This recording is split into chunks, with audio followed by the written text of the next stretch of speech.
One cannot hear this gospel on the Feast of the Holy Innocents and not be moved. Sometimes we get too caught up in ourselves as human beings and our own wants, needs, desires, over and above what God truly wants. The challenges to life in this country and throughout the world, throughout history, challenge us as followers of Christ to understand what sacrifice truly is.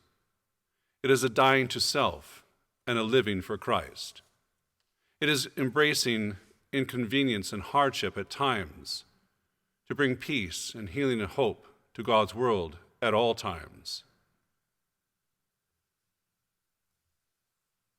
The feast of these unique martyrs, killed not because they proclaimed Christ by what they could say, because they couldn't, 2 years of age and younger, could not speak the name of Christ, the Anointed One of God.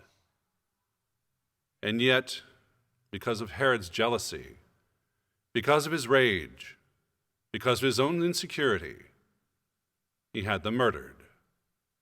An intentional choice.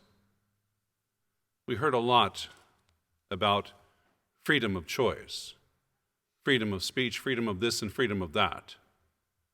Our country looks at our freedoms and reminds us that we are also free to worship.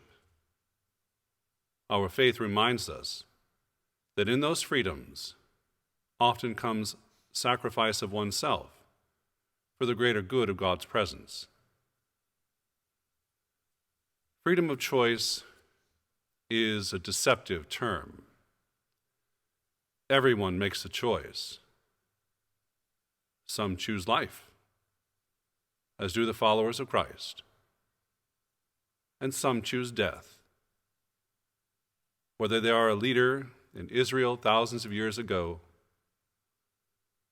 trying to hold on to whatever they can grasp in this world because they fear the loss of their own power, or even in our own day and age, those who blindly choose murder and call it whatever they want to ease the pangs of their guilty conscience. Murder is murder regardless. If it is a choice, it is a choice that follows us into eternity. And so let us pray for those who do not understand the implications of honoring God's life among us, within us, in the blessing of the children that are given to us as parents, grandparents, godparents, brothers and sisters. A life that somehow we will shape and form into a reflection of God's love, mercy, compassion, and strength in this world, far beyond the time we walk on this planet. Let us pray for those who face those decisions, that others might reach out in compassion, offering them alternatives such as adoption versus abortion. This issue will be with humanity for a long time to come. And whether courts decide this or that comes down to the decision of the human heart.